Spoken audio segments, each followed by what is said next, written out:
Yo, what up? We got Dr. Umar live tonight, but check this out. We got Charleston White coming up,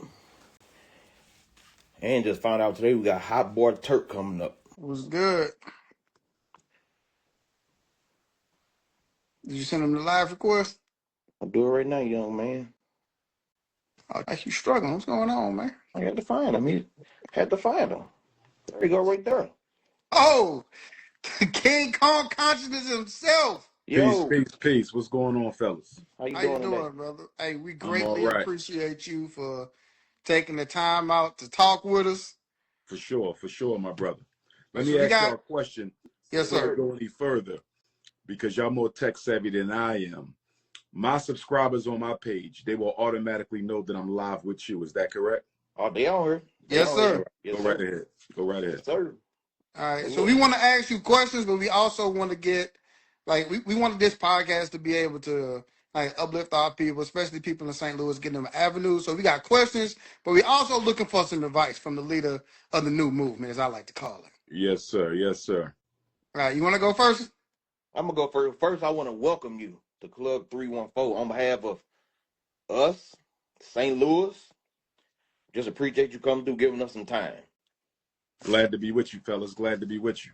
Hey, but the first question I want to ask you, since that's what's going on in the world right now, Mm-hmm. why do you think the government is messing with like the food stamps right now? What's the reason Social behind experiment. that? Social experiment. Okay. Everything being done right now is a test run for a future project. COVID was a test run. The food stamps are a test run. The so-called immigrant deportation scheme is a test run. Everything is a test run. They're perfecting the system, so when they roll out the finished product, there will be no mistakes. Okay. Okay. All right. So, And let us be clear about something. The goal is the elimination or removal of all African people. A lot of what they're doing to other groups, they're just the test case. You are the real deal. So they're perfecting a lot of these things for us, because you got to keep in mind, everybody else can be sent home. We are the only non-white people who cannot be deported. So if you want to get rid of black people, you have to do something within America that weakens or destroys black people. That's why the United States government is guilty of every single mandate of the Geneva Convention as it relates to crimes against humanity.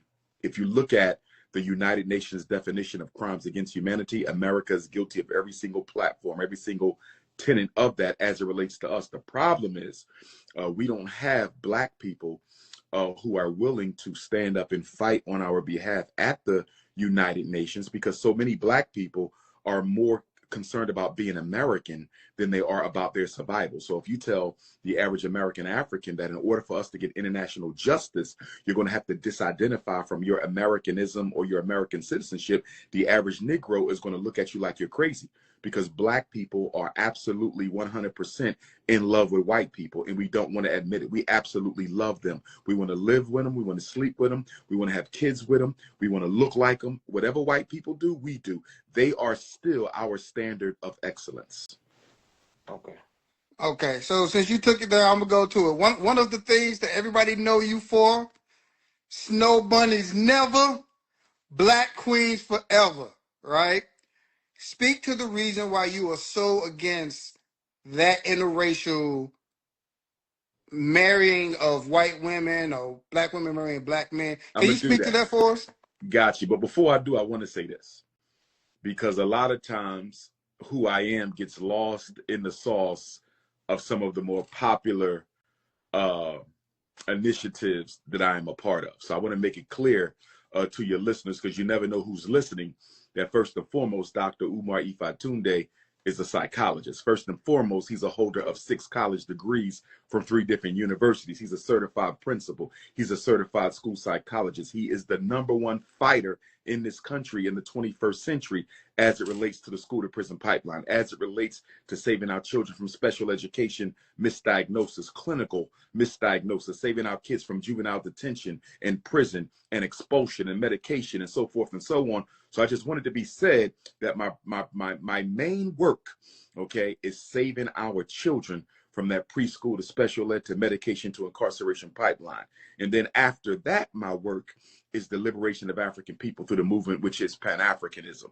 Okay, so I want to make sure people understand that it's boots to the ground with Dr. Umar, not just the catchphrases. I ain't got a problem with the catchphrases, you know, because they have been very instrumental in helping me recruit the youth to the movement. So I'm probably the most popular Black scholar amongst the youth in American history. I don't think any other scholar has had as many youth follow them as I do. Not King, not Malcolm, none of them.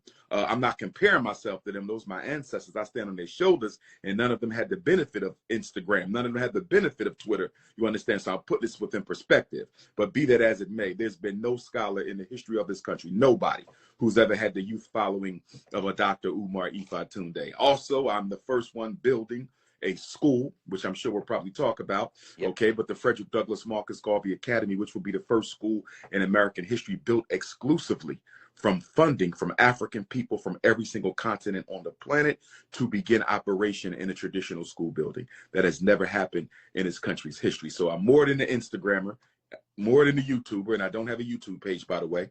I'm the biggest name on YouTube because of the power of my voice. Whatever I say, it will find its way to YouTube. I don't have to self-promote. The Ifa Tunde Kingdom will do that for me. Back to your question. Give me that question again, Black Your man. question. Okay, so your stance on interracial marriage. I'll just put it like that, interracial marriage. Okay, Why the are you snow bunny so cry. strongly against the interracial marriage of Black people? Because we have to rebuild the Black family. We have to rebuild the Black community.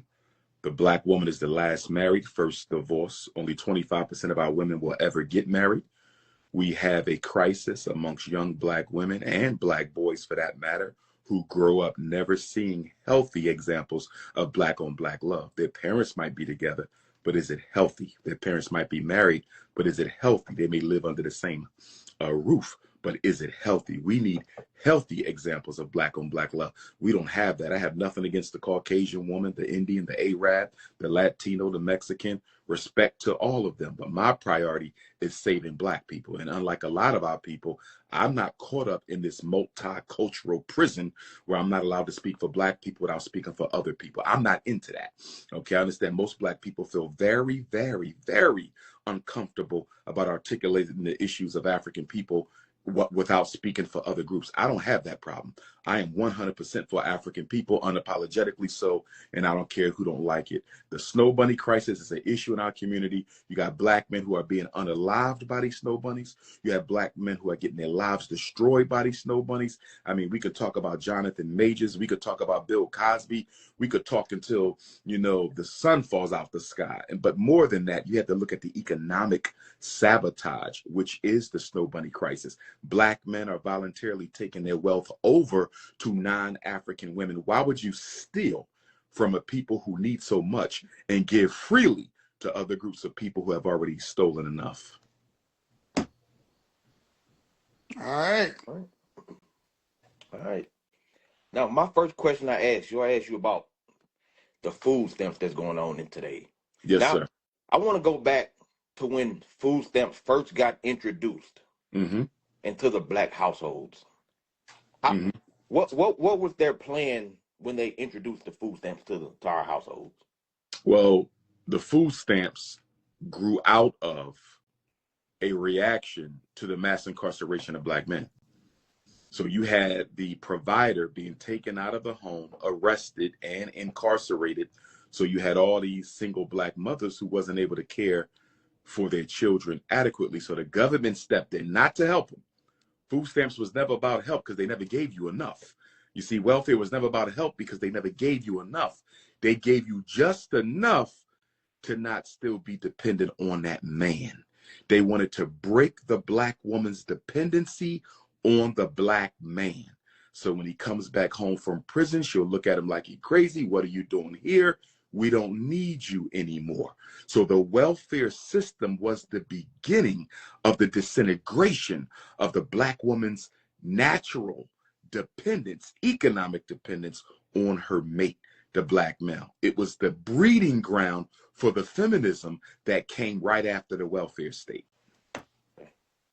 All right. So I've heard you previously speak about how the government's plan to destroy the black family. Mm-hmm. All right. For those who don't understand the history and understand what that means, could you explain to us the start of the destruction of the black family, the steps they took, and why they did that? Yes, sir. It goes back to Dr. King's assassination. We have to understand something about Dr. King, despite all the criticism that he gets, which I think is quite well undeserved, and I think is very hypocritical for black people who support Kamala Harris or support Barack Obama or support Joe Biden to be so critical of a Dr. King. Dr. King is the reason you allowed to date that damn snow bunny. He's the reason you allowed to send your child to that PWI. He's the reason you were able to buy your house in that suburb. He's the reason that you can fight back against discrimination. You know, that fight began with my cousin, the greatest leader in American history, the Honorable Frederick Douglass, but Dr. King came to guarantee what Frederick Douglass secured, because although the 13th, 14th, and 15th Amendment, particularly the 14th Amendment, was supposed to guarantee us equal protection under the law, and the 15th Amendment was supposed to guarantee us the right to vote, it took almost 100 years for them to fully implement that. So Dr. King came to finish off what Frederick Douglass started. And the point of me bringing up Dr. King's name is we haven't had a leader since Dr. King, nobody, to give us a systemic, comprehensive mass movements for social, political, or economic change. Dr. King was the last one. We're 57 years in, and we haven't had a leader do anything even close to what Dr. King did. And the reason the good reverend was murdered is because he was leading an economic revolution. They were going to go to Washington, D.C. with the breadbasket campaign, and no black person was going to leave D.C. until everybody had a home and a job. And not only was he taking Africans, he was taking Americans of every color.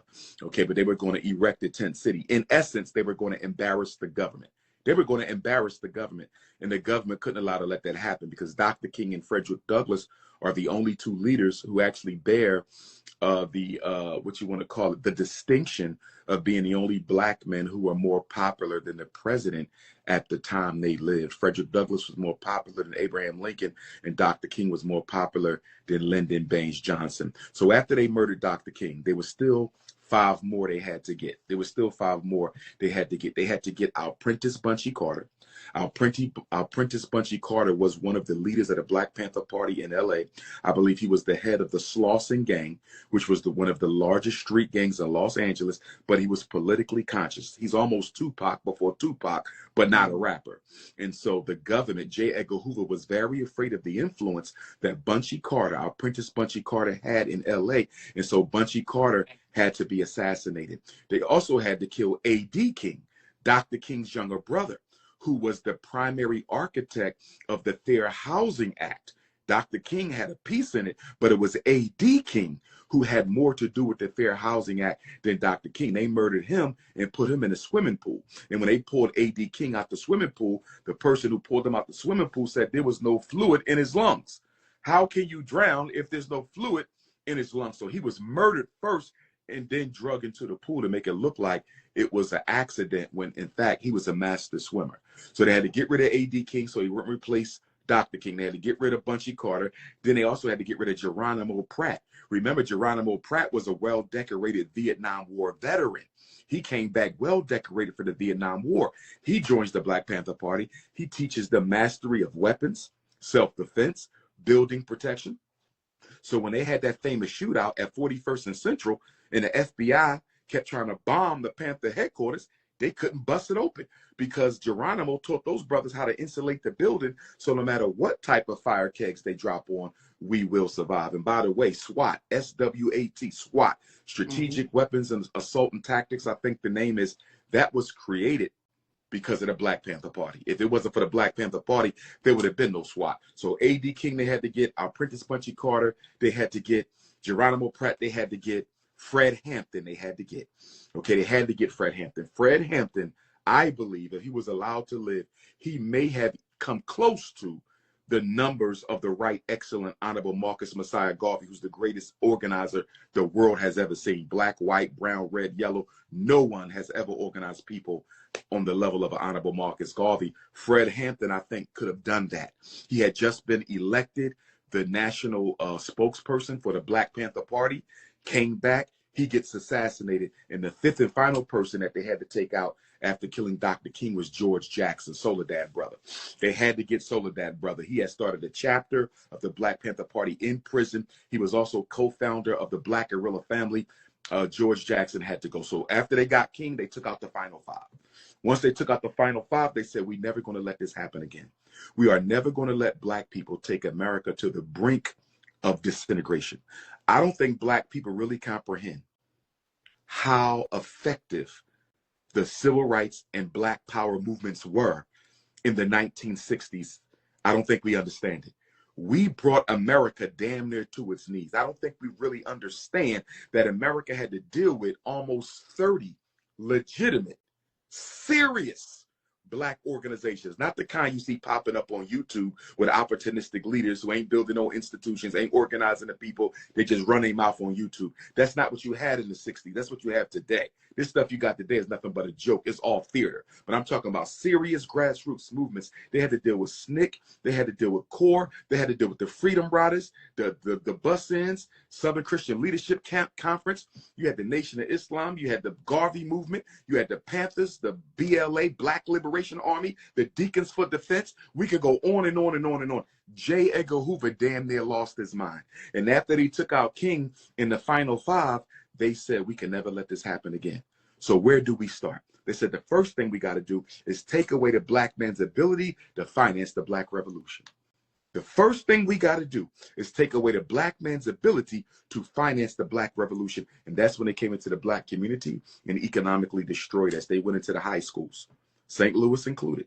They went into the high schools and they took out all the industrial building trade training programs. Before 1970, our grandparents could graduate from high school already licensed to be a plumber, electrician, carpenter, welder, roofer, barber. They did not have to go to college. They left high school with a credential that allowed them to work and earn a living that's better than what a lot of us have today. Then they took all the factories out, right? So we're going to make sure they don't learn how to do the work, and then we actually going to get rid of the work. So they turned the Black community into an economic desert. That was the 70s. The 1980s, they dropped off crack and AIDS. Biological warfare with the AIDS, chemical warfare with the crack. And I'm going to tell you right now, gentlemen, that probably was the greatest weapon of mass destruction after slavery that the white man dropped off in our community, because most of the problems we're dealing with right now come from the fatherlessness and the motherlessness of the mass incarceration and murder that grew from AIDS and crack. The teenage pregnancy crisis, AIDS and crack. The foster care crisis, AIDS and crack. The homelessness crisis, AIDS and crack. Most of what we're dealing with today, gangster rap.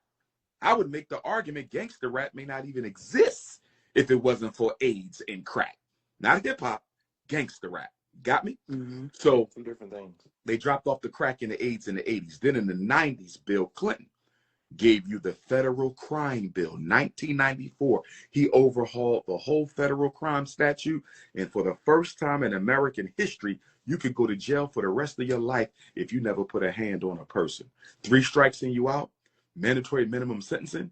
Bill Clinton changed the game. So mass incarceration was really created by the Democrats, not the Republicans. That was the 90s. And then in the year 2000, you get faith-based initiative. That's when George W. Bush, the son, he comes up with a loophole in the federal law that allows them to finance Black churches with federal money, even though the Constitution says what? Separation of church and state. But President Bush found a way to get around that. He started financing Black churches. Why did President Bush start financing Black churches? He don't care about Black people. Him and his daddy are 2 of the most racist presidents in American history. He needed to finance the Black churches so they would not push back against the next 2 things that were going to be rolled out. All right.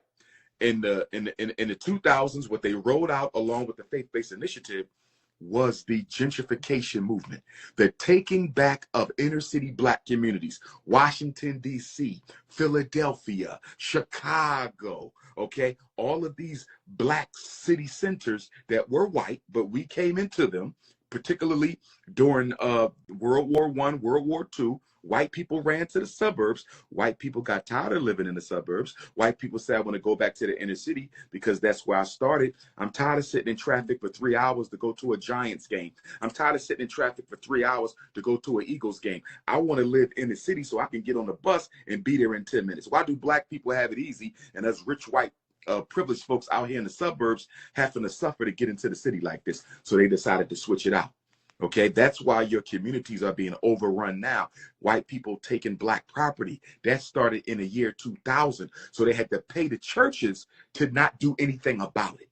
The faith-based initiative was about making sure black churches do not fight for black people anymore.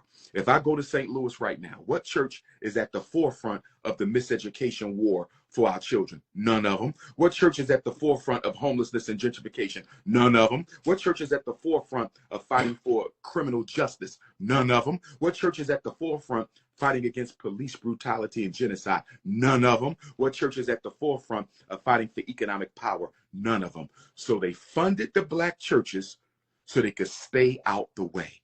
2010 gentrification, and then the last step, 2000 gentrification. The last step, the brothers, was 2010. Barack Hussein Obama and the psychosexual war against black public school children. Barack Obama was put in office to do two things: make America safe for Western exploitation of its resources, make Africa safe for Western exploitation of its resources, and to make the black community safe for the pushing of LGBTQ alternative lifestyles on innocent inner city black children. Barack Obama did that, and nobody said a damn thing about it. And now look at the problem we got now. Yeah, I mean, it's funny you say that because day before yesterday, my daughter was asking me, like, the question, she's 8 years old. She asked me, what is a non-gender and how is it that a person cannot be a boy or a girl? My 8-year-old daughter just asked me that 2 days ago. And it's just funny that you brought that point up. It's insane. It's absolutely insane. But of course, we know, and I want to say this to make sure I'm clear, because you know, when I go to these universities all around the country, all around the world for that matter, the young people, you know, the first question to me is, Dr. Umar, do you hate me? You know, I'm queer, I'm this, I'm that. I don't hate you. I love all black people, but I do disagree with your lifestyle. And I don't think you recognize the threat that it poses for the survival and stability of our community. But here's the question, gentlemen. When we talk about this LGBTQ issue, we have no control over what adult black people choose to do in their bedrooms, right? Right. Our major issue is, why are you pushing this on elementary school children who are not yet at the age where they are sexually attracted enough to anybody to want to have intercourse? Why are you teaching 5-year-olds this? Why are you teaching 6-year-olds this?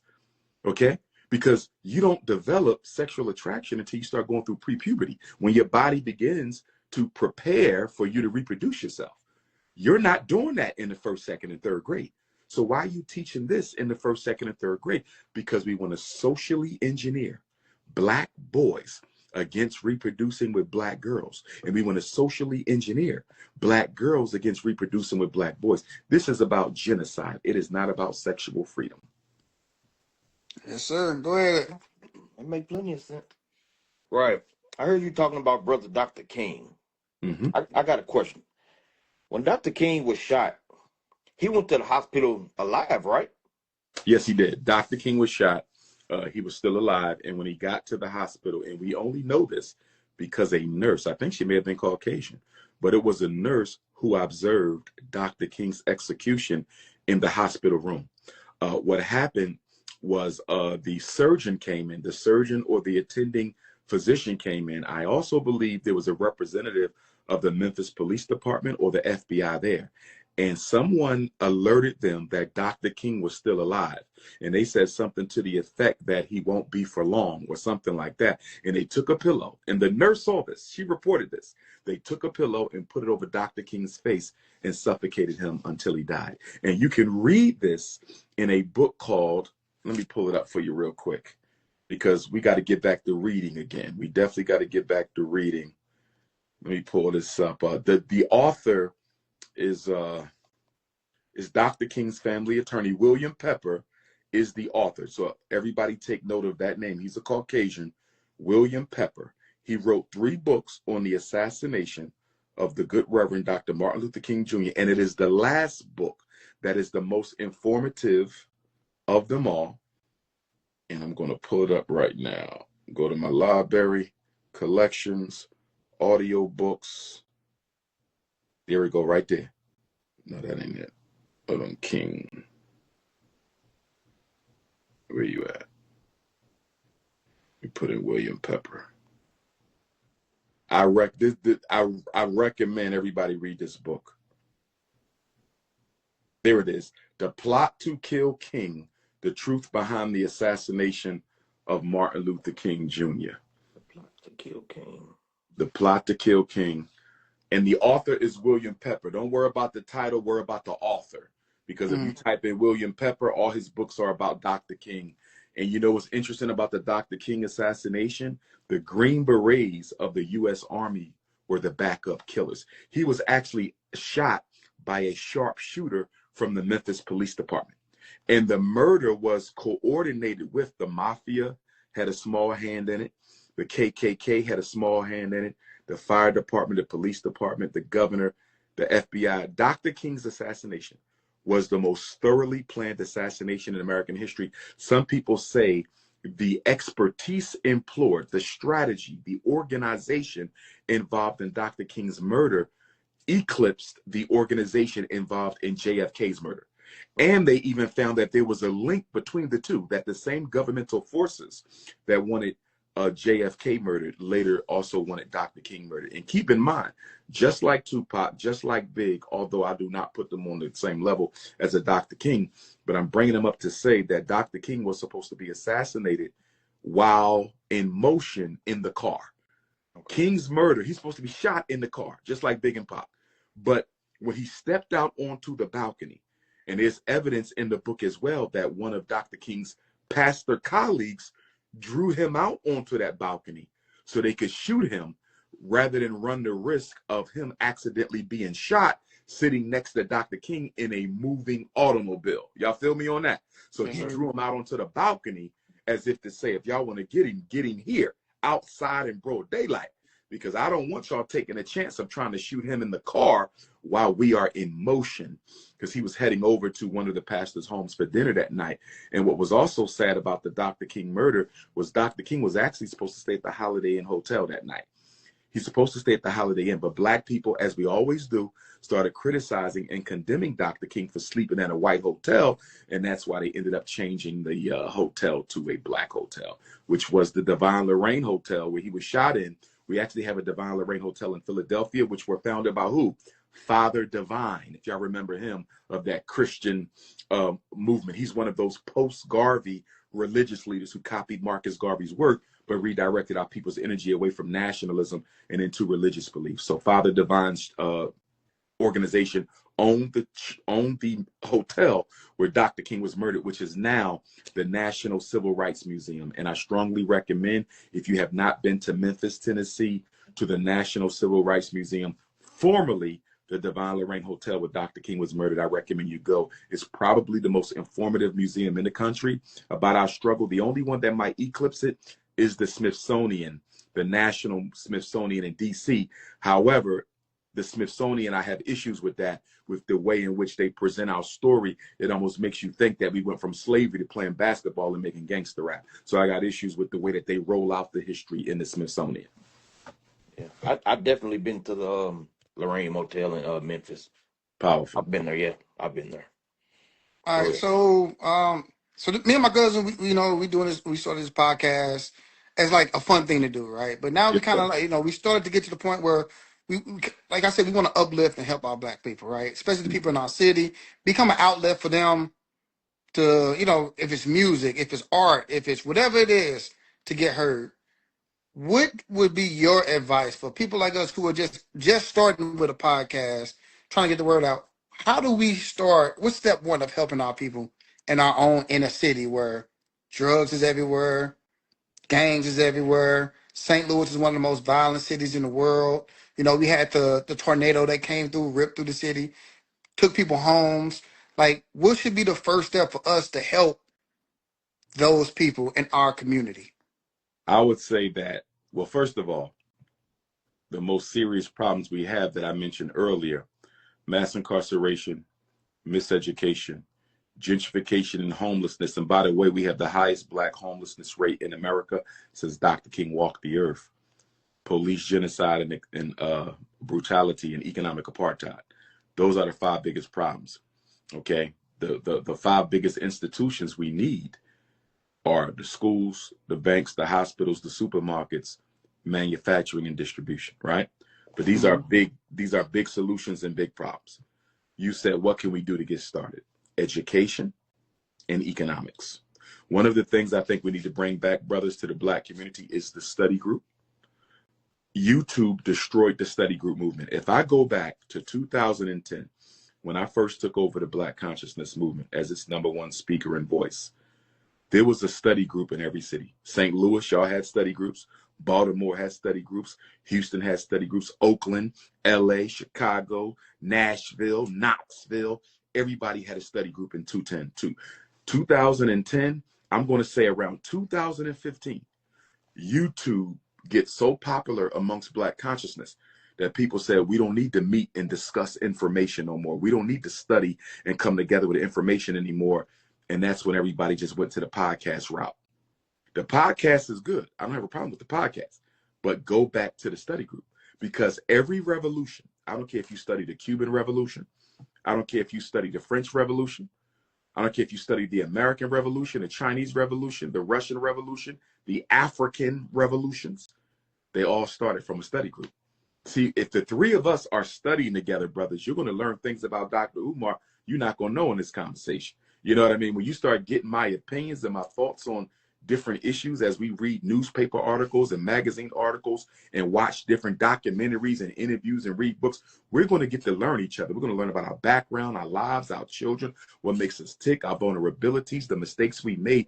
And from that study group, you get to choose your inner circle. From that study group, you get to choose your colleagues. From that study group, you get to choose the soldiers that you want to go into war with. A big reason why we don't have more mobility in the Black community is we don't have any loyalty or unity. You can't get mobility until you have loyalty and unity. Now, with other groups, that's not a big problem. Why? Because nobody destroyed the Mexicans' love for themselves, right? Nobody destroyed the Chinese love for themselves. Nobody destroyed the East Indians' love for themselves. Nobody destroyed, the Arabs' love for themselves. Nobody destroyed the European Jews' love for themselves, and definitely not for 246 years, as was the case in the United States of America. So with us, most of our people are turned off of Black consciousness. They're turned off from knowledge of self. They're turned off from struggling for the people in the community, because they have been brainwashed and their parents have been brainwashed by public school, white media, and Black church, that fighting for Black liberation is not worth your time. Fighting for Black liberation is something that the Almighty God doesn't even want you to do. You see, so you have to convince Black people that they're in trouble, and you have to convince Black people to work together in order to get out of trouble. Mexicans don't have to convince Mexicans to work together. See, we have an extra step in our struggle because slavery destroyed the self-love and natural unity that exists within the community. We have to rebuild it. And I have no issue with religion as a Pan-Africanist. I believe in freedom of religion. But if I'm going to speak honestly here, my brothers, religion plays a very big role in why Black people can't come together. It's not the only reason, but it plays a very big role. Not the belief system, but the political behavior of religions in the Black community. And what I mean by that, if we just take Islam and Christianity, these religions are narcissistic, they are tyrannical, okay, they are imperialist, and they are chauvinistic. What do I mean by that? A Christian will tell you to your face, if you're not a born-again Christian, then you going to hell. If you're not a born-again Christian, I can't work with you. You got Muslims who will tell you the same thing. If you ain't taken your shahada and said that Muhammad is the last prophet, you going to hell. I can't work with you. You can't bring people together when you got religions telling them that it is a sin to work with someone who doesn't worship God the same way that they do. So we're not going to get rid of religion, but we do have to work with religion to soften Soften the narcissism and the imperialism. Become less arrogant, less selfish, and a lot more tolerant, because at the end of the day, we don't suffer for how we pray. We suffer because of who we are. So bring back the study groups, my brother. And I strongly recommend y'all start with the young people, because when I travel these universities, our young people, you know, that 15 to 25-year-old group, they're very hungry and very thirsty for knowledge of self. So you can start with them and then bring the older people in. Now, I'm going to tell you right now, 3 challenges you're going to have with a study group, though. Number 1, making sure people read or watch the material. And you got to have strict rules in your study group. In fact, I'm about to restart a study group once FDMG gets approved, and you're going to have to take a quiz when you come into that study group. Before we even talk, you're going to take a quiz to see if you read your work, right? If you got to read chapter 2, I'm going to quiz you on chapter 2. If you fail 3 quizzes, you out the study group. Your third failure, I don't care how soon it comes, how long it comes. If you fail the 3rd quiz, you out the group, because you're not studying, you're not reading, which means you're not taking this serious. Y'all follow me? You're only coming here to socialize. You're only coming here to socialize and be newsy. If you're not going to take the study seriously, this is not a study group. It's just a social circle. And we got enough social circles. We got them all over YouTube. We need serious study groups. So I strongly recommend y'all start with a study group, Saturday school, a boys program. We got to work with the young people.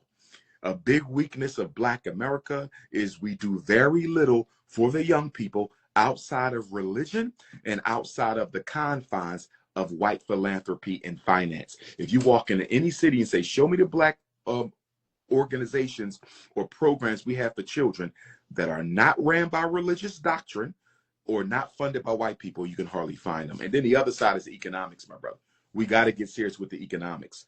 That's why you got all these brothers in jail. They're not in jail because they're ignorant. They're in jail because they had to break the law in order to feed their families. You look at all these homeless Black women with their children. We got to get to the economics. We have to motivate our people to pull their money together, build institutions, and take care of our own. This whole food stamp scare, that shouldn't even be going on. Black people should already have a fund for that. We should have an emergency fund for single mothers and children, an emergency fund for our elders, an emergency fund for ex-offenders. You mean to tell me we spending $2 billion on Air Jordans a year, $4 billion on liquor, $1 billion on chicken, turkey, beef, and pork, Black women with a $30 billion beauty bill, and a part of that is Black men as well. And when I say 30 billion, I'm not just talking about weave. I'm talking about soap, shampoo, lotion, shea butter, as well as what they pay to get their hair done.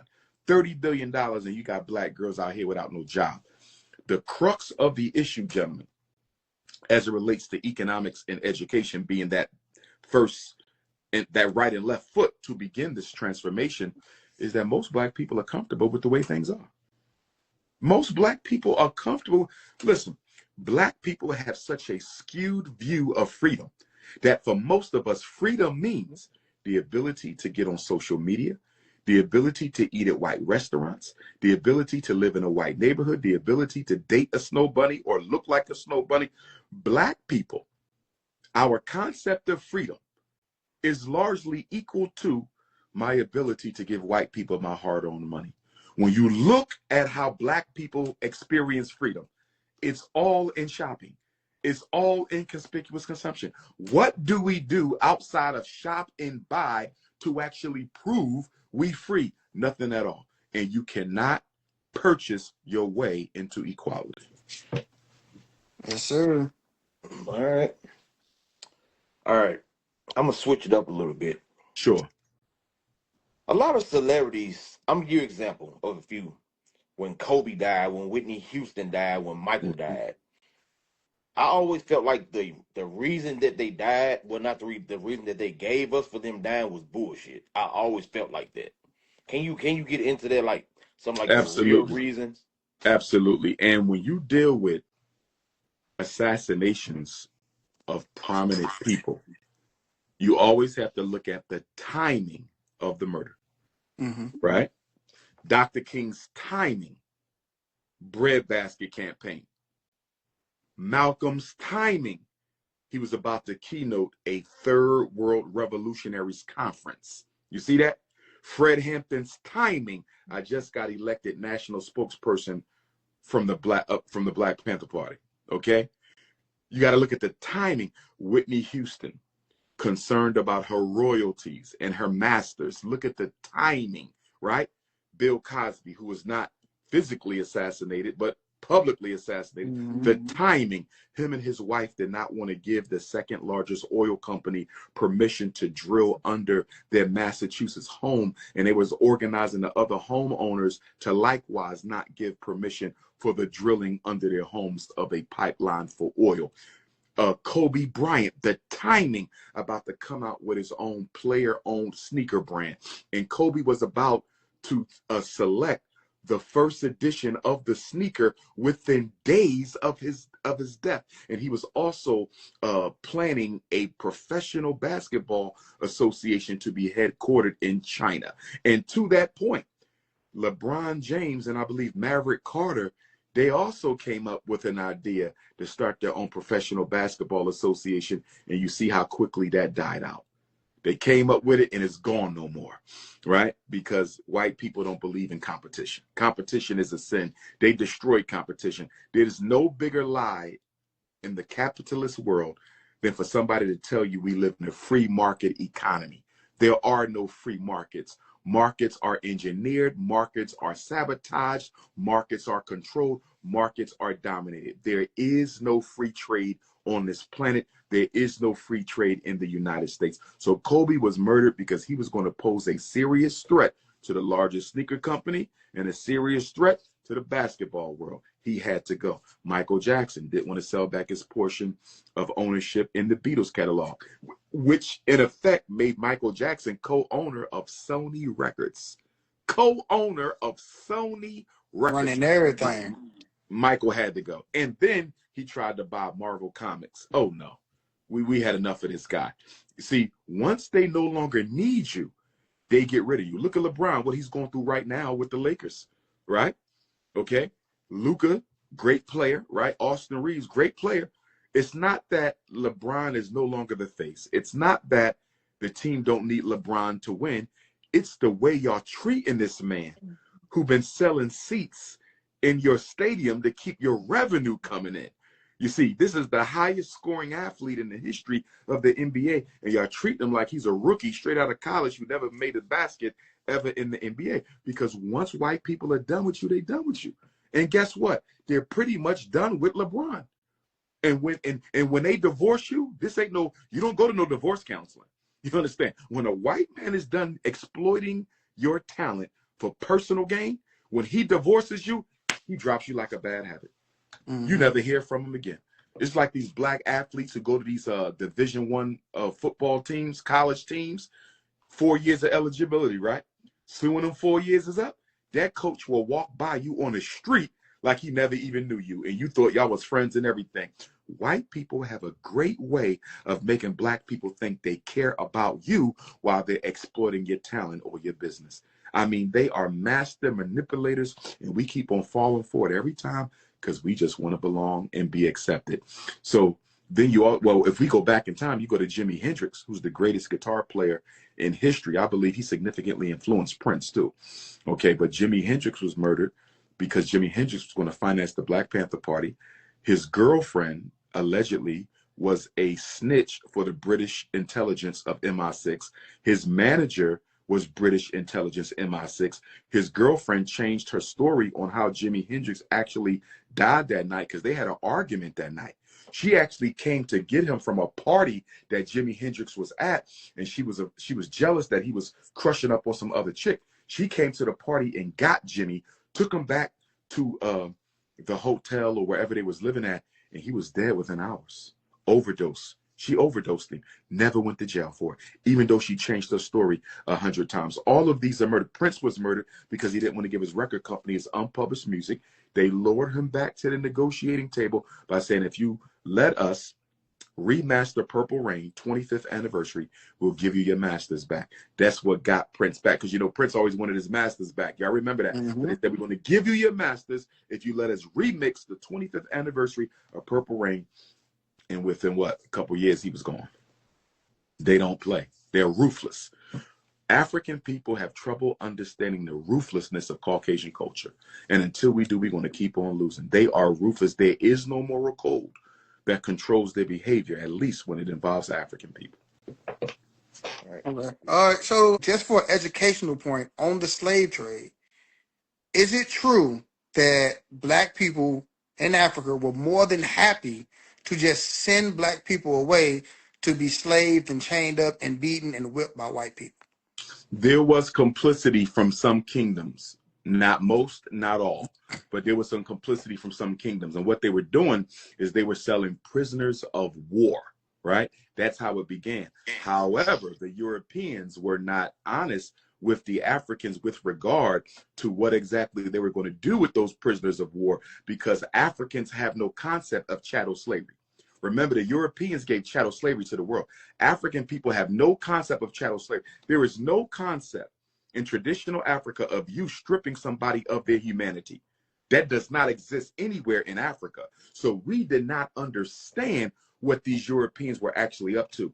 Many of the kingdoms, once they found out what the Europeans were up to, they began to fight back. And there's been plenty of books written on the African resistance to the slave trade. You keep hearing about how some kings participated in the selling, which is true, but you hardly hear anything about the resistance that was put up to slavery once many of those kingdoms found out exactly what the Europeans were doing with their people. We got to understand something. The African slave trade was a European enterprise. They created it. They benefited from it. They expanded it. They even destroyed it in the end.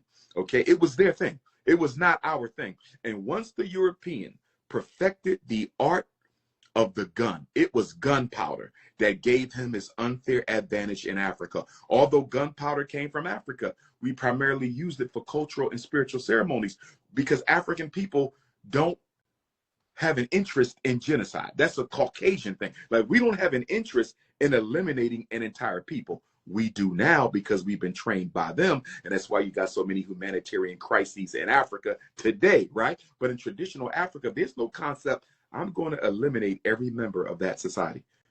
I'm not just going to conquer, I'm going to eliminate them. They must be unalived. That's anti-African, that's European.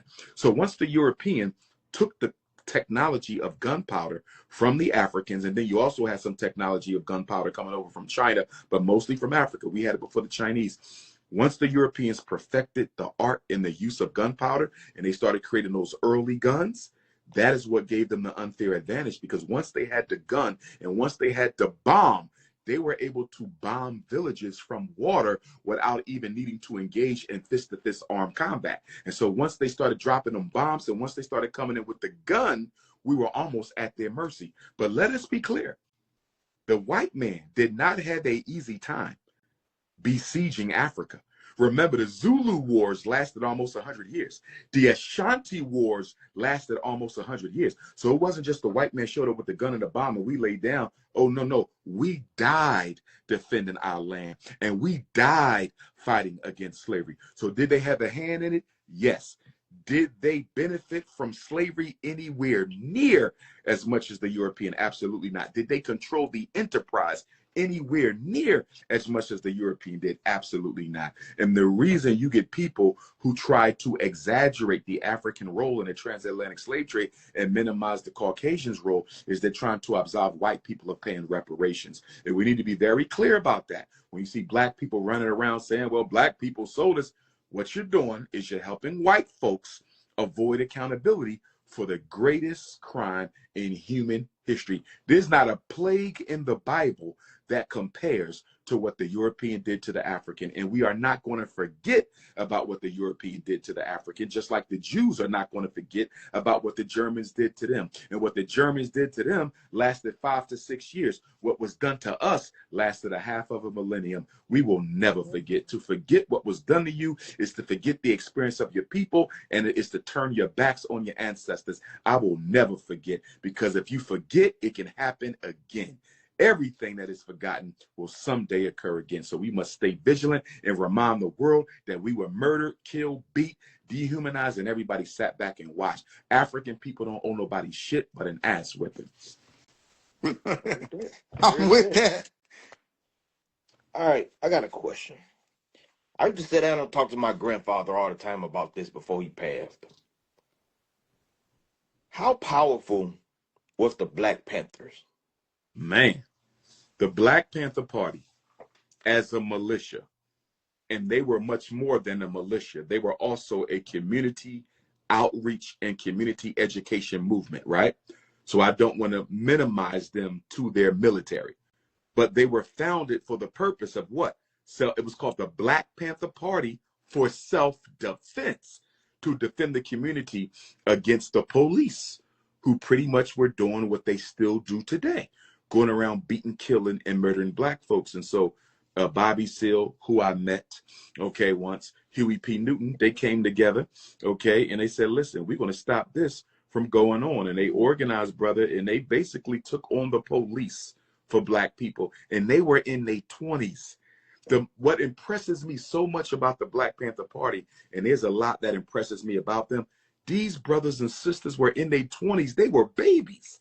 They were babies taking on the military wing of the United States government in defense of African people. You heard what J. Edgar Hoover said. He said they were the greatest threat to American internal security. The Panthers was no joke. Imagine having a shootout with the police. They were serious. A lot of Panthers died, but guess what?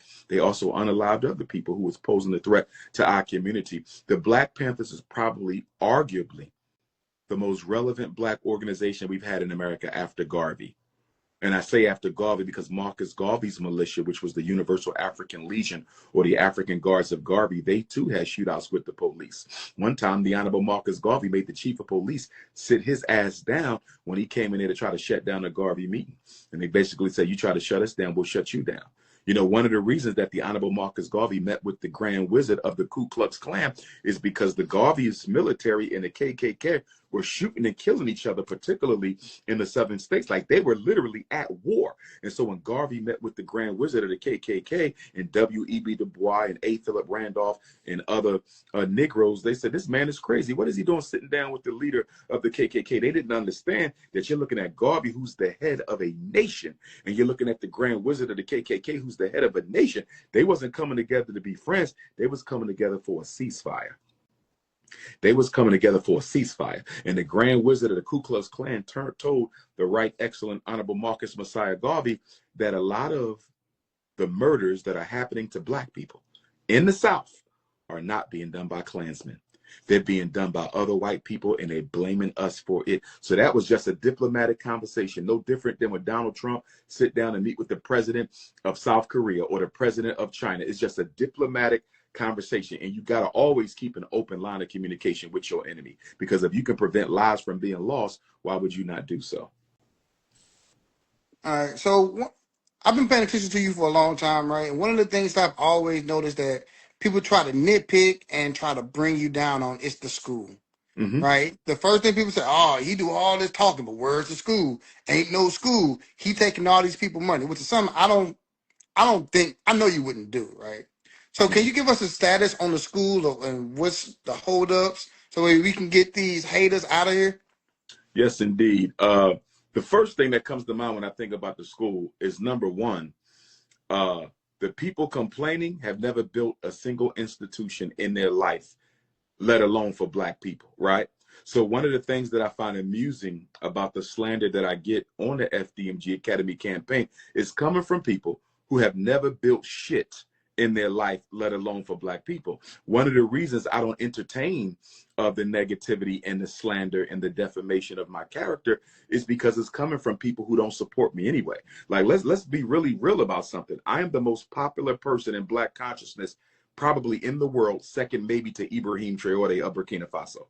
I'm definitely the most popular person in black consciousness in the United States. There's nobody even close. I'm the most requested speaker in the entire world.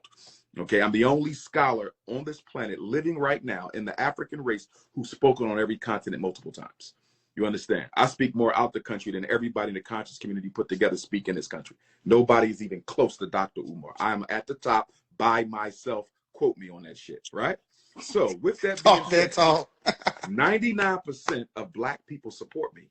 It's the 1%. See, if you look at the YouTubian struggle streamers and the cyber thoughts, it's always the same 10 people. New videos every day, new videos every week, new videos every weekend. Why you think they got to constantly keep this up?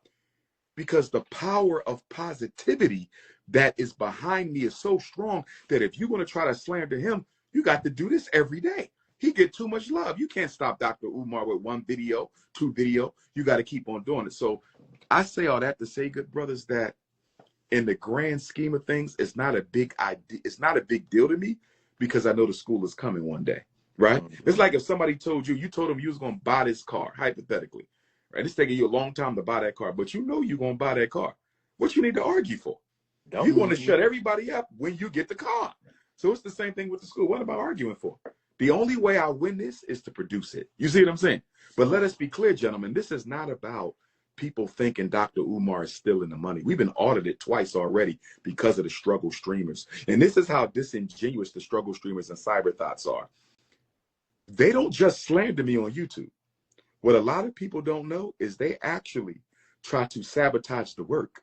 I had one struggle streamer, y'all all know who he is, I'm not going to call his name, but he actually impersonated me on a phone call to the utilities company in Delaware. They taped them and let me hear it. They taped them. He called up there saying, I'm Umar Johnson. He used my name, my phone number, my address, and he actually got access to the accounts. Once we found out, we had to put a certain passcode on the account so can't nobody access it but me.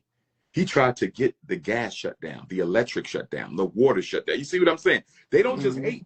They try to stop the work. And there's nothing more hypocritical than slandering somebody where the school at. And then I'm going to go behind his back and try to stop the school from happening. You follow me? They called the city. They've made all kind of false complaints against us. They said things like he's getting work done on the school without the proper payment permits, which has never happened, right? They've called the attorney general on me. They called the FBI on me. They've called the governor on me. We've been audited twice because of them. Like, they vandalized the school. You know what I mean? They don't just slander YouTube. I want y'all to understand. This is not just we're going to talk bad about him on YouTube. No, they will impersonate me. They will contact the city government, the federal government. These people are so jealous and so envious and so full of self-hate that they're actually trying to stop the work. This is not just YouTube, brothers, because I could care less about YouTube. What do I care? You know what I mean? But they're actually trying to stop the work. So, you know, that's the sad part. Now, I will say this. When we first purchased FDMG, and it'll be 7 years on February 7th, we got the school February 7th of 2019. So that's 20, 1, 2, 3, 4, 5. I'm sorry, it'll be 6 years. February 7th of 2026 will be 6 years. And when we first bought the school, because they're so modern buildings, I thought it would only take us 3 years to get the school open. You know what I mean? If that, because the schools were half done anyway. But I completely underestimated the dishonesty and the lack of integrity that we've had to face from black contractors. We've never had a black contractor finish the work we paid them for yet. Not the floor contractor, not the paint contractor, not the HVAC, not the plumber, not the electric. Not a single black contractor has ever finished the work we paid them to do. You know what I mean? And it's unfortunate because if I would have just went with white people in the beginning, we probably would have been done 3 years ago. But I wanted to keep the money in the community because it's black people's money. Let me recycle this back to black people. You know, and don't get me wrong, I'm sure we got great black contractors out there, and we need to find some for the high school. So if there are any serious black contractors out there who actually finish the work that they're paid to do, feel free to reach out to us. But you got to be licensed in the state of Delaware, and you got to be licensed in the city of Wilmington. And that's another thing too, brother. You had people jumping up on internet lying. Oh, we was going to come and volunteer and do the work. And you know what's funny about that? We haven't had one person ever come to us saying they was going to do work for free, had a license in Delaware and a license in Wilmington show up. Nobody. That's a complete lie. You can't come and do work unless you license in Delaware and license in Wilmington. And then on top of that, these Negroes think I'm so stupid that just because you show up with a paintbrush and a bucket, I'm supposed to open up the door, just let you do what you want to do with the type of haters I got. People will come in there and mess some shit up. You understand? Just to try to undermine and stop what we're doing. And the big reason, good brothers, that so many people want to stop what we're trying to do, again, most people are supporters. But that little untalented tip, that little camp of coons out there, that little camp of coons, a big reason why they want to stop what we're doing is because when we open this school, there's no debate as to my place in Black history. There's really no debate now. I don't think it's a debate right now. Once you get that institution, Booker T. Washington left that institution. You see what I'm saying? Once Dr. Umar leaves an institution that was built and financed without a single penny from white folks or any other group, There ain't nothing left to be said. Because how can the most requested, the most traveled, the most busy, how is he the one who builds an institution? He's busier than all y'all, the other people in consciousness. They not building nothing. All they do is go from city to city talking, most of the time regurgitating my talking points. I'm just going to be honest. If I got paid every time one of them regurgitated my talking points, I'd probably be a millionaire. Okay, but if I got, the bottom line is I'm the busiest of them all, and I'm still the first one to build an institution. And I'm going to be honest with y'all, fellas, I am not in any way, shape, form, or fashion embarrassed by the fact that the school isn't open in 6 years. I thought it would be open in 3, as I said, but I'm cool. You know why? Because what we're doing, we're the first to do it. So when people say, why is it taking them so long? My question is, compared to who? It's taking us so long compared to, because what we're doing, nobody ever done it before. We are not a charter school.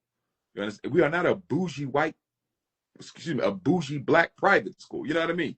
This is African Center School. So when people say, why is it taking so long? It's taking so long compared to what? A public school? We ain't a public school. A charter school? We ain't a charter school. A Catholic school? We ain't a Catholic school. A home school? Anybody could open up a basement, go get a couple books from the dollar store and claim they got a school. You got celebrities running to Africa, right, getting empty buildings and putting some desks and chairs in there with a couple books and pencils from the dollar store saying they got a school. A school is not a school because you got a building with papers and pencils and books in it. A school is a school because you got a curriculum and you teach it and you transforming minds. And you know what's interesting too?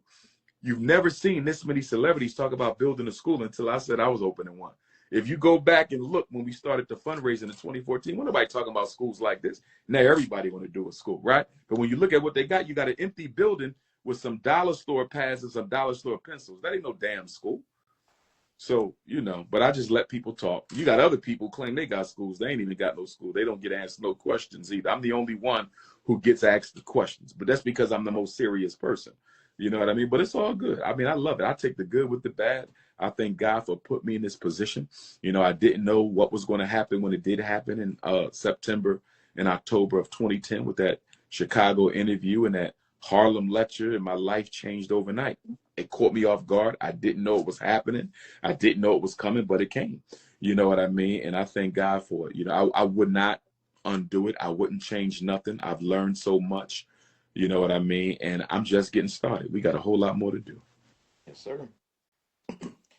Well, I got a question since you mentioned schools. I heard a little bit of what you said last time, but I want to talk about Dion when he was with Jackson State, and he left and went to Colorado. And I know you have an issue with that. I ain't like it. Yeah, I didn't like. First of all, I want to say blessings to Dion. I know he's going through some health things right now. We pray for him. You know what I mean? The family. You know, I can disagree with you politically and still want what's best for your life. You understand me? Like there's no, anytime a black man is under fire, I'm going to stand with him if I believe, you know, he hasn't had a chance to defend himself, right? And so, again, I think he's a great, great father. You know, he doesn't have an activist bone in his body. He's never going to fight for black people, but he's a great father and a great coach, and and one of the greatest athletes I've ever seen. You know what I mean? So I appreciate that. The reason I was upset with Dion is because we have to be about the business of transforming systems. We have to be about the business of transforming systems. Dion was in a position to transform the college football system. This is a multi-billion-dollar empire. He could have redirected that college to pros pipeline through the HBCUs. Dion could have literally changed history, and he gave it all up to go to an all-white college with only 2% black students and 1% black people in Boulder, Colorado.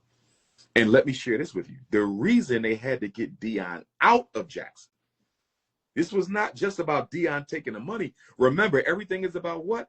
Timing. Timing. Why did they need Dion out of Jackson at that time? Because the Supreme Court was at the time hearing what? Arguments on affirmative action in higher education. Remember that? And the Supreme Court did what? Not long after Dion went to Colorado, they overturned affirmative action in higher education, meaning what? Right now, You cannot use race as a factor in admissions in college. Remember, that had been allowed. That had been allowed since the 50s. So they overturned something that was with us, a law, a statute, a governing principle for over 50 years. And as a result of that, the black presence on the predominantly white campus is down significantly because of that, because you can no longer account for race. Okay. And to make it worse, gentlemen, guess what? The HBCUs are dealing with. The HBCUs are being told by Trump's government that if you give black children preferential treatment in your admissions process at an HBCU, we can sue you. Did y'all hear what I just said? HBCU, schools that were founded by black people, for black people, or by the state in some cases, for black people, to correct the inequity in education in society. These very institutions that grow out of the enslavement of our ancestors are being told that if you give black people preference, we will consider that reverse racism, a violation of the 14th Amendment, and we will sue you or try to shut you down. I don't know if y'all saw Donald Trump's interview the other day. There's a clip going viral from Donald Trump's interview the other day with a white female interviewer, where she asked Donald Trump, why is he letting all these immigrants into the country if you're so pro-America first, right? And part of Donald Trump's response, go and watch this. This conversation had nothing to do with HBCUs. And guess what Donald Trump said? He said, if we don't let the Chinese or the other immigrants in, HBCUs won't have enough students for their enrollment.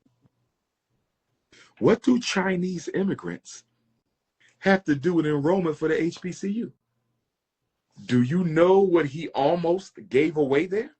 Mm-hmm. The reason why you got so many white billionaires making heavy donations to the HBCUs is they are about to gentrify the HBCUs.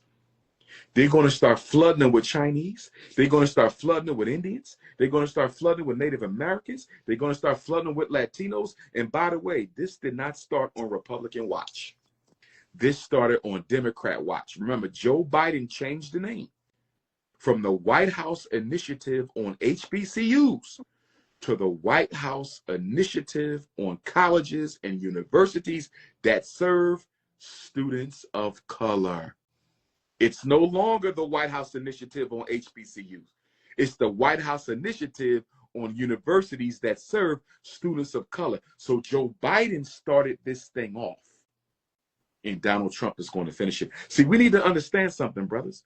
When it comes to us, there is no Democrat and Republican. There is no Democrat and Republican when it comes to us. There's only one party when it comes to us, and that's the African Elimination Party. They want to gentrify the HBCU because most black professionals, or should I say, the HBCU is responsible for us having a black professional class. Most of our doctors come from where? Most of our lawyers come from where? Most of our engineers come from where? Most of our teachers come from where? The HBCU. If you kill the HBCU, you could damn near put black people back in poverty as a race. And that's exactly what they want to do. Starve them and then eliminate them.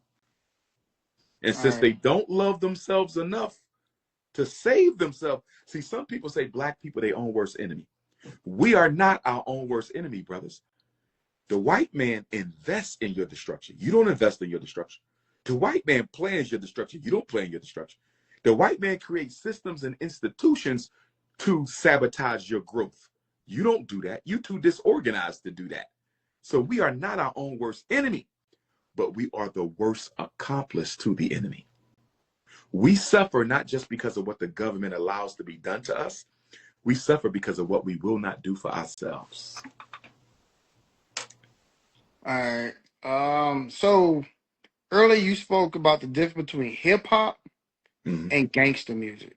Do you feel like gangster music has negatively impacted the community, or do you feel like it was simply a mirror of what was going on in the black community? Okay, great question. Let me say this.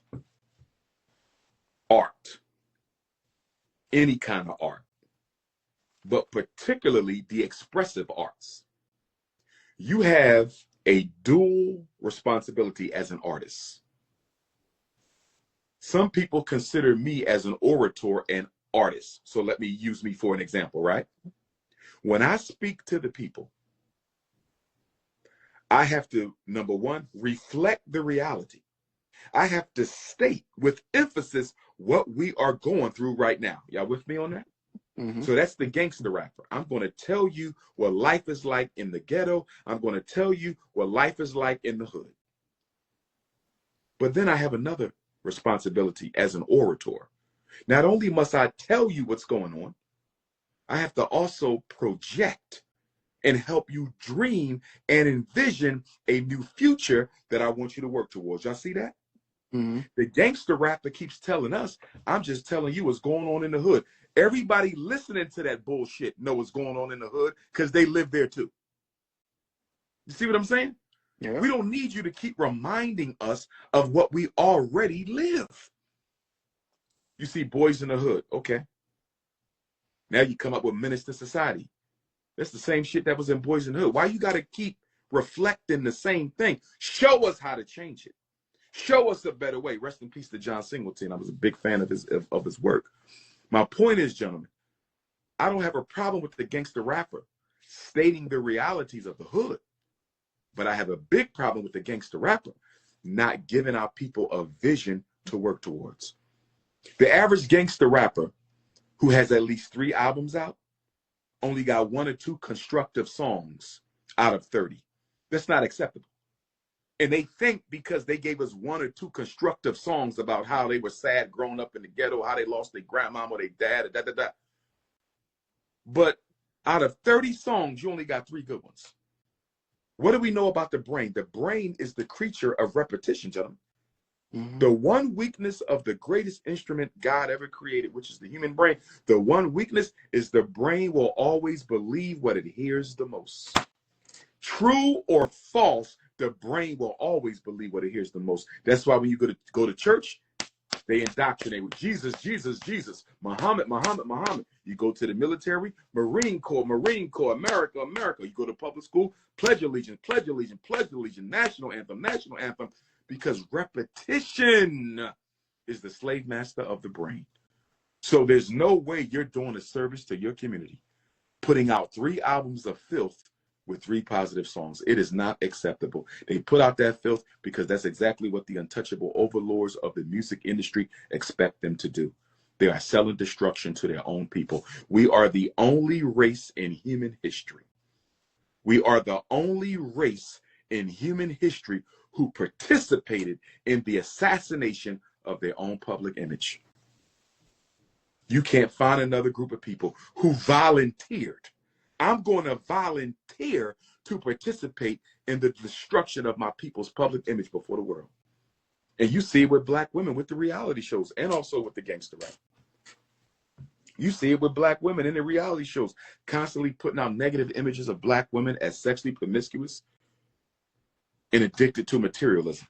And this is what our girls are watching. They're literally re-engineering us through social media and television, and nobody's doing nothing about it. I heard a father say one time, I let my son listen to gangster rap. I don't keep nothing away from my son. You idiot. You're letting your son be indoctrinated by gangster rap. He's going to listen to that every day, all day, and he's going to begin to believe exactly what the rappers are telling him to believe. You don't let your kids listen to filth. Our children are divine. Our children are divine. We're supposed to be protecting the mind because this is soil. The mind is a seed. It is soil. Whatever you let get planted in your child's mind will sooner or later bear fruit. You're supposed to protect the mind of children. Mm-hmm. And one of the biggest things we have allowed our children to experience in the 21st century is they have been adultified. They have been adultified as children. There's no longer a clear distinction between what a child is and what a child is not in the black community. There's no longer a clear distinction between what a child can do and what a child cannot do in the black community. Children are listening to things that adults used to only listen to. They are watching things. I can't tell you how many times I get phone calls from black parents complaining about the pornography, the online pornography that their sons and daughters are watching on a daily basis. And I'm saying to myself, what about the parental controls? You do know it's parental controls. Oh, he don't want me to touch his phone. Excuse me, what did you just say? Ain't got no choice. It's your kid. And that's another problem we got, fellas. We got a problem where the children are raising the parents. I walk into some of these homes, the children are raising the parent. They tell the parents what to do. They tell the parents what to believe. They tell their parents what to spend their money on. And these parents, because they suffer from a guilt complex because they couldn't give their child the world, or his daddy in jail, his mama died young, so I'm just going to spoil him. The worst thing you can do to a black child in America is to spoil them. Like El Hajj Malik El Shabazz Malcolm X said, you got to be twice as good to get half as much. Spoiling a black child is to make them useless to the society. All right, since we were talking about children in the household, how important is it to have a black father in the house? It's Actually important. in the house. It's important to have a black father and a black mother in the house. Yes. I want to be very clear about that. Neither parent is more important. You need both. If you grow up only with your father, you're going to have issues because your mama wasn't there. If you grew up only with your mama, you will have issues because your daddy wasn't there. So we need two-parent homes. But to your question, specifically with the father's job is to teach the discipline, the self-control, and the father sets the boundaries. The father's job is to prepare the child for life outside of the home, right? He's the disciplinarian. He's the masculine principal. He's the disciplinarian. He's the structure bearer. The mother is the feminine principal. She is the love, the nurture, and the support. When you don't have the mother in the house, there may not be enough love, nurture, and support. Too much discipline. These are children who overachieve. Children who grow up with their fathers, assuming the father was functional and healthy, they are the overachievers, but they also the dope addicts, the alcoholics, the weed smokers, right? They're the doctors, the lawyers, the engineers, but they're also the undercover opioid addicts. Why? Because their father made them work so hard that they ended up achieving everything they wanted, but they were never valued for who they are. They was only valued for what they could produce. You see that? And so black fathers, we have to make sure we don't make the mistake of making our children believe that they are only valued if they produce. You got to tell your child, I love you just because you are you. Whether you win in football or not, whether you are valedictorian of the class or not, whether you get accepted to med school or not, I love you because you are you. But fathers tend to forget to do that because normally that's maternal. But there's a such thing as masculine love too, and we got to make sure we give that, right? And then if the father's not there and you only got the mother, they got all the love, all the hugs, all the self-assurance, no goddamn discipline. These is the kids with the Jordans on and the gold chains and the Balenciaga and the Gucci and the Louis Vuitton, fell in every class in school, tattoos all over their body, come home whenever they want. Mothers do not do a good job with discipline and boundaries. They never have. They never have. And I'm not expecting black mothers to be perfect, but they do need to do a better job, and many of them can. 3 biggest reasons why black mothers tend to fall short with discipline. Number 1, they're worried about their man more than their children. Black mothers, I know you need a man. I know you're lonely, but you got to make sure you raise those children right. Because I'm going to tell you right now, if you put a man before your children will grow up to hate you. I see it all the time. I said, don't you put no man in front of your kids. That's number 1. Chasing a man instead of chasing the best interests of their child. Number 2, mothers are dealing with their own emotional and medical problems, right? And that's hard. You got to raise 3, 4, 5 kids. You got diabetes. You got lupus. You might be dealing with cancer, God forbid. You got depression. You got anxiety. You addicted to cigarettes. You know, so we got to wrap arms around our single mothers. For me personally, I'm tired of single black mothers being blamed for everything that goes on wrong in our community. I don't think it's fair. I don't think it's fair. Let's call it black mom fatigue. Black mom fatigue. I believe the Black community is suffering from Black mom fatigue. I think Black women are so tired of being responsible for the kids. So tired. They've been responsible for the kids for over 50 years. They are tired and they're going through fatigue. And Black men are not stepping up to help them. And when I say Black men, it should be the father, right? But even if the father not there, what about the other men in the community? I was on an interview. You guys probably saw a clip of it with the Deli Rap crew, the 3 young brothers from New York City. And we had that long conversation about male-female relationships that went viral. And one of the brothers said, shout out to the Deli Rap crew. One of the brothers said, why should I be responsible for a woman's poor choices in men? He said, why should I be responsible for a woman's poor choices in men? And my response to him was what? You are responsible because there are poor men that she can choose from in the first place. If Black men were raising Black boys the way that they needed to be raised, there would be no Ray Ray and no Pookie. The reason you got a Ray Ray, the reason you got a Pookie is because we as Black men are not hands-on in our community. I mean, let's just be honest. Most of us, the minute we can afford it, we run from the ghetto to a white suburb anyway. We only come back to the Black community to coach football or basketball. We not in these streets trying to raise their boys. If we were in these streets trying to raise these boys, do you really think we would have the youth homicide rate that we got right now? Hell no. Black men don't care. And then we got to check ourselves as men. And I'm always going to be harder on us than the queens because we the men, we the leaders. So I'm always going to be harder on us. Whenever I hold Black men accountable, the first thing some of the simps will say is, why you ain't holding the women accountable too?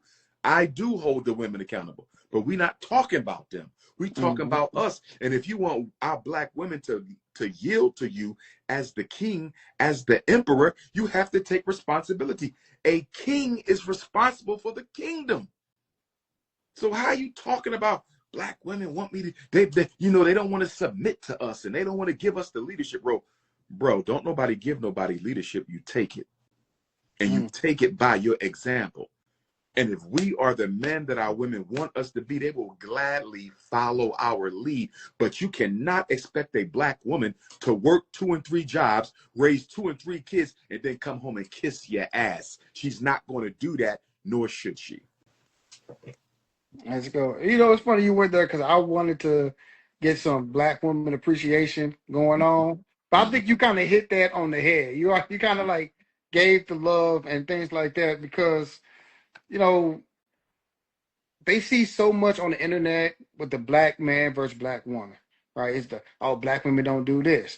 She got the fake hair, the BBL. She got the bad attitude. No, she hears that all the time. Yep. So it's good to hear somebody on your stature to speak out on the appreciation and the struggles they go through. I was raised by a single mother. You know what I'm saying? So I saw that every day. Yes, sir. Right. And the women in my family. With mother, so.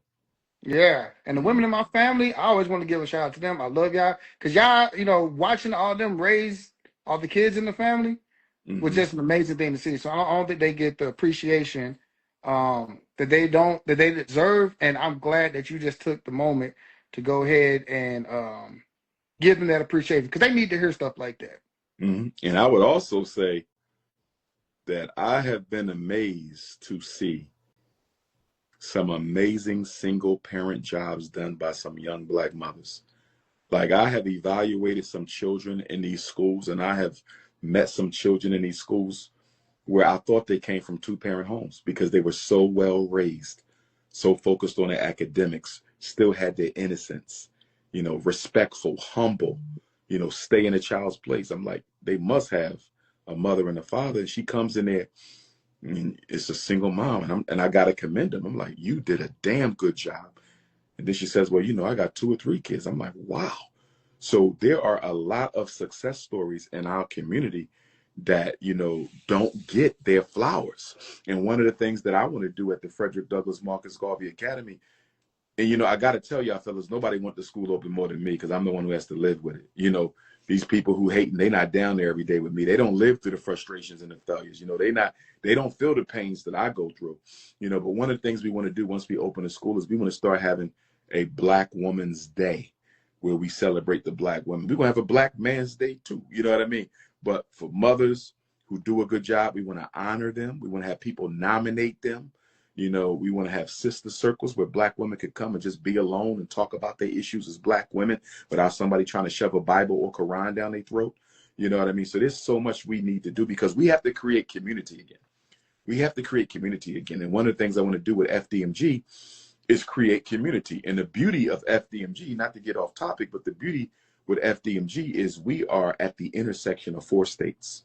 Wilmington, Delaware is 15 minutes from Northern Maryland, 15 minutes from Southern New Jersey, 15 minutes from Southern Pennsylvania, and of course, Delaware. So we will be able to serve our people in 4 states, not to mention those who come from New York, you know, come from Virginia, come from other places, Connecticut and so forth, and around the country because everybody's invited, you know, but there's just so much we're going to be able to do at that school because there's a lot of Black people who want to be part of a community. They want to be part of something that matters, but they don't see it unless it got a religion attached to it. And I want to give them that culture. I want to give them that sense of being part of a village that genuinely cares and looks after itself. So the school is important, but we also want to serve as a community village for our people. You got another one, Larry? I got one more for you. I'm good. I feel like just say like the athletes. Mm-hmm. We were going through like the Black Lives Matter thing. They were kneeling for the national anthem. They weren't playing games and all that stuff. Mm-hmm. Why do you feel like we do it at the moment, but about a month or 2 down the line we stop?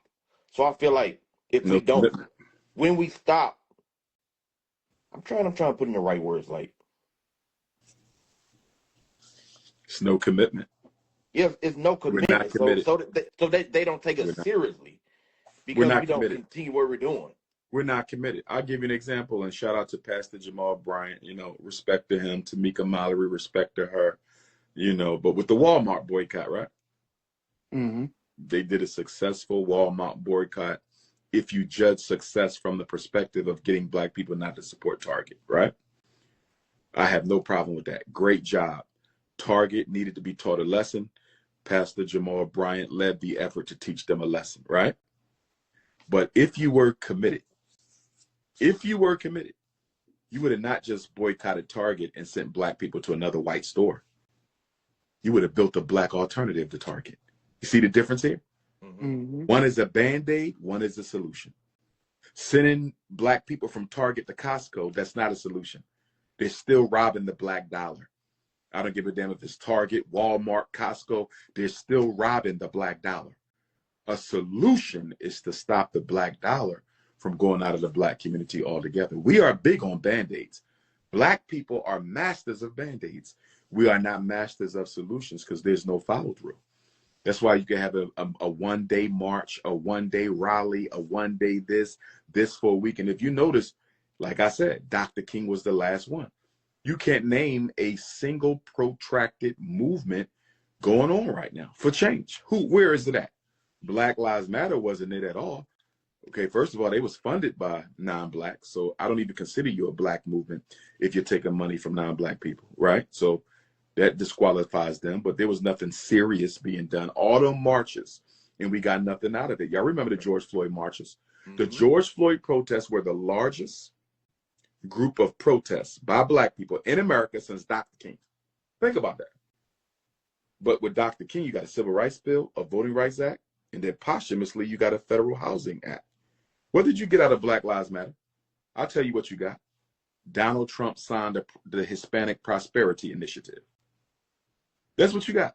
When the Black Lives Matter protest was over, the largest group of protests by Blacks since Dr. King, Donald Trump, President Trump, signed a Hispanic Prosperity Initiative. He gave the Hispanics something and didn't give you anything. And part of that was our fault. Okay? One mistake we made, we had no identified leadership. You got to have leadership. Who's the leader? Or at least the spokesperson. There was no identified person. Every march, you got a different person on the microphone running their mouth. No centrality of leadership. Number two, there was no clearly articulated platform. What are the marches for? What exactly do we want? You have to stop marching against stuff and start marching for stuff. Y'all feel me? Mm-hmm. Oh, I'm marching because they murdered That's not, no, what do you want to happen? Specifically, we had no clear platform. And number three, we multiculturalized it like we always do. There was the one in Philly. I went to the one in Philly because I wanted to observe it, right? There were more white people marching than blacks. So then I went online to do some research, and guess what? The Pew, I think it was the Pew Trust, the Pew Research Trust, they found out, what did they say? They said 3 out of every 5 protesters was white in the marches. White people completely dominated the marches. They took them over, which did what? Reduce the meaning of it to nothing. The George Floyd protests were sabotaged because the FBI, I believe, sent white people in to infiltrate those marches and redirect the focus. You cannot involve white people into black issues. You know why? It's more of them than you. They outnumber us 1 to 5. So if I'm going to let white people get involved in my movement, and I'm not going to limit how many white people are going to be in my movement, it's going to be more of them than me in my movement. And then we got up on the microphones and we start talking about what Native Americans need. We start talking about what the Latinos need. We start talking about what the homosexuals need. Isn't this the George Floyd protests? Mm-hmm. Why are we talking about all these other groups? Because these politically immature, thirsty for acceptance Negroes cannot focus on their own people to save a damn. Al Sharpton can't focus on his own people. Tamika Mallory can't focus on his own people. None of them focus on their own people. They always got to talk about somebody else. Black and brown, black and brown. I don't ever hear brown people talk about black people. I don't ever hear brown people talk about black people. But whenever we get a movement, we got to invite others. And a big reason why, for the ones who are getting funded by the government, they have to talk about other people because they'll get their money cut off. Mm-hmm. They're not funding you for no all black power movement. You better talk about other people or you're going to get accused of discriminating and they're going to cancel your funding. And I don't take nobody seriously anyway if they're getting government grants to save black folks. I don't take you seriously anyway. Don't confuse me with somebody taking government grants to help the homeless, feed the hungry. I'm not talking about that. I'm talking about I'm here to fight for political, economic, social change for black people, and I'm being funded by the same people that's creating the problems. That's a damn joke. That's a damn joke. My last question. Let me do this real quick. Okay, go ahead. Tisha, what's up? We see you in the comments. Oh, that's Tisha down there? Yeah, Tisha that's down our there. cousin Tisha, man. That's another one of those black great moms that we were talking about. Okay, shout out to Tisha. My cousin. All right, so we got to get a little bit of sports in here. One of the big things is the biggest mouth in sports, Stephen A. Smith, right? Mm-hmm. The biggest name in sports, LeBron James.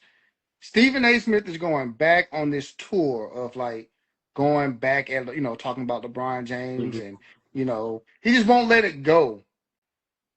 What are your thought process when you see 2 of the biggest black names in sports constantly having this beef and just can't seem, Stephen A. Smith, I should say, just can't seem to let it go? Well, on the one hand, neither one of them are building any relevant institutions for black people. Neither one of them are part of any major fight for black people. So at the end of the day, it ain't that big of a deal to me because neither one of them really matter in that respect. But I respect them both. Stephen A. does speak up. He does speak up for black people at times, and then he coons other times. But he does speak up more than most people, believe it or not. LeBron James, I think he's a great father, great athlete. He ain't got an activist bone in his body. The NBA created this narrative that LeBron James was some sort of an activist. He ain't no activist. He ain't never stood for nothing serious that mattered to black people. Now, with that being said, I don't like when black men air their differences on air. You know what I mean? I wish they could just go to the side and talk about this. I do think Stephen A. got a little bit of a point when LeBron James approached him at that game. He would have never came to a white person like that. You know what I mean? So I do think that was unnecessary. But on the flip side, I do think Stephen A. dug in a little bit too deep on his son. That's still that man's son. You know what I mean? Mm-hmm. Have a little bit of respect. So I think they were both wrong. You know what I mean? I think they were both wrong, and I think they should be able to talk about it. I mean, Stephen A. is right. He does not have to acknowledge LeBron James as the GOAT. I don't think he's the GOAT either. I think he benefited from an extremely soft league, if LeBron James had to play in the same type of a league that Kobe and Mike had to play in, he would not be who he was. You're not coming through the middle on Dennis Rodman, Alonzo Mourning, Charles Oakley. You're not doing that. But the NBA deliberately relaxed the rules to make LeBron look better than what he was. He's great. Don't get me wrong at all. But he definitely benefited from a softer than butter league, right? And a softer than butter East when he was there. You know what I mean? So he's not better than Kobe. He's not better than MJ, but, they were coons too. Rest in peace to Kobe, who I think is the GOAT. But Kobe didn't do nothing for black people. Michael Jordan didn't do nothing for black people. And LeBron James paying for people to go to college. Give me a hospital, bro. Give me a real school, bro. Not, give me something that matters. That don't really mean nothing to me, paying for college. Same thing with Oprah Winfrey. She paid for college. You're a billionaire, and that's all you're doing is paying for college.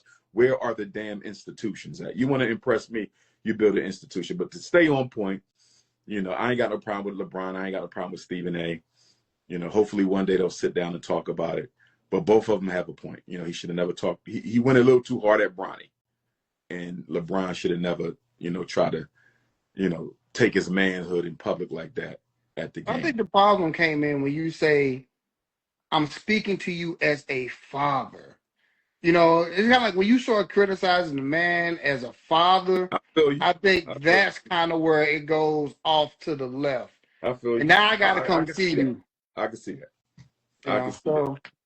But we don't want to keep you for forever because believe me, we will. I love talking to you. I love let me say this, fellas. Y'all the first interview that I've had on Instagram. Oh, it's the first, baby. Podcast. Y'all the first ones. Y'all the first ones that actually wanted the interview on Instagram. Y'all the first. Yes, sir. They all gonna start doing it now, but remember, y'all the first. You know what I mean? Hey, so, but if we get a little bit more money coming in, we would definitely love to get face to face. If you come through St. Louis, my family would love to meet you. We're gonna treat you as if you're family because you are. On the St. Louis tip. And before I do that, let me say this to the listening audience. If anybody needs to reach me, you can text my cell phone. Parents need help with your children, whatever the case may be. 215-989-9858. If you need to text Dr. Umar, 215-989-9858. If you need to email me, princeofpanafricanism@gmail. princeofpanafricanism@gmail. Spell Africa with a K, not a C. Make sure you donate to the Frederick Douglass Marcus Garvey Academy. Hit your PayPal, paypal.me/FDMG Academy, paypal.me/FDMG Academy, or mail your check or money order payable to FDMG Academy, P.O. Box 9634, Wilmington, Delaware, 19809, or you can also text message me for that information or go to my website, drumarjohnson.com for that. Here's what I wanted to say on St. Louis. I need a space because I haven't been to St. Louis since 2017. Mm-hmm. I think it was 2017. So I need a space, fellas, where I can come and do a free seminar. I don't want to charge the people. So if y'all got a black church that'll let me use the church, or of a community center or a private black event space, let me know because I need a space. Only thing that's kept me from coming back to St. Louis is I need a space. You got a time frame? Like I'm flexible. Okay. It could be Kwanzaa. It could be Black History Month. I'm flexible.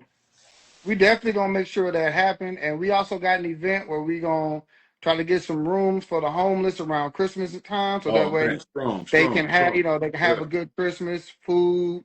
We're going to try to get like the local, black people who make plates and cook and see if they can come out and help feed it. Oh, man, that's beautiful. We try, right? I told you, we trying. The whole point of this is to help the community. Boots on the ground, man. Boots on the ground. I wish it was a requirement that if you have a YouTube page, you got to be involved in some sort of grassroots activity, man, because the biggest difference between these so-called activists today and the real activists of the 60s is you could not be an activist that back then and not be involved in grassroots work. You feeding somebody, you opening up a clinic, you fighting against racism. You ain't just sitting on the internet and traveling the country running your mouth. You actually had to do something. And today, the whole movement is all YouTube videos, man. These guys ain't doing nothing in the street but running their mouth. So I'm glad to see y'all doing what y'all doing. And another thing we're going to be hosting soon, and y'all probably want to be a part of that, is I'm going to be hosting a national grassroots organization conference where we come together and create a system out of all the different grassroots organizations, we now have a system. So your organization is tied to that organization, tied to that organization, tied to that organization. So whatever Black people need, they can get it because we all gonna be working together and handing off the resources to one another. We need that. All right. Appreciate it. Well, again, we appreciate it. We're gonna make sure we give you that spot for that seminar. Appreciate you, fellas. Hey, Yes, sir. Y'all be safe now. Hey, have a Yes, good night, sir. sir. All right, brother. That's One Dr. love. Umar, baby. Yes, sir.